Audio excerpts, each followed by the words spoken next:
माझे नाव संध्या घोळवे मुंडे। आज समाजामध्ये पत्रकार कसे असावेत आणि कसे आहेत याविषयी मी तुम्हाला थोडंसं बोलणार आहे। समाजाची म्हणजेच लोकशाहीचे 3 स्तंभ तर आपल्या सर्वांना माहितीच आहे, लेजिस्लेटिव्ह, ज्युडिशरी आणि एक्झिक्युटिव्ह। तसाच चौथा स्तंभ म्हणजेच आपली पत्रकारिता। पत्रकार हा खरोखरच समाजाला ज्ञान आणि समाजाला ज्ञान देण्याचं कार्य करतो, समाजाला योग्य दिशा देण्याचं कार्य करतो।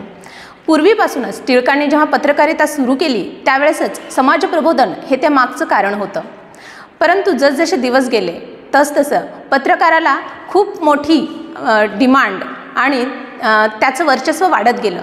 परंतु जसजसे दिवस गेले तसतसा पत्रकार हा घडत गेला आणि त्याच्या चौकस बुद्धीनुसार त्याने समाजाला ज्ञान देण्याचं कार्यही केलं।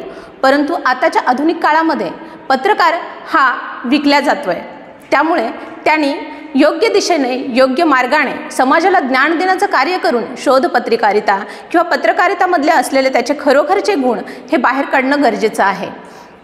आजकालच्या पत्रकारांना कुठल्या बातम्या द्याव्यात, कुठल्या बातम्या समाजाला कळणे आवश्यक आहे ह्याविषयीचं ज्ञान असणं गरजेचं आहे।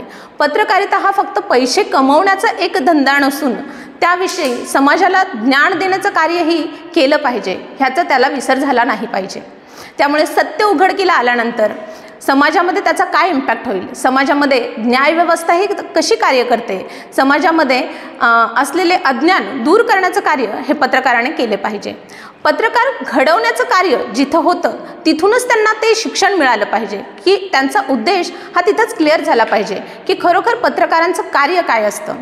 त्यामुळे मला असं वाटतंय की पत्रकार घडत असताना समाज प्रबोधन आणि समाजाला ज्ञान देण्याचं कार्य करणं हे गरजेचं आहे। त्यामुळे आजचा पत्रकार हा निर्भीड, स्वावलंबी तसाच खऱ्या उद्देशाने समाजासाठी कार्य करणारा समाजसेवक असला पाहिजे। धन्यवाद।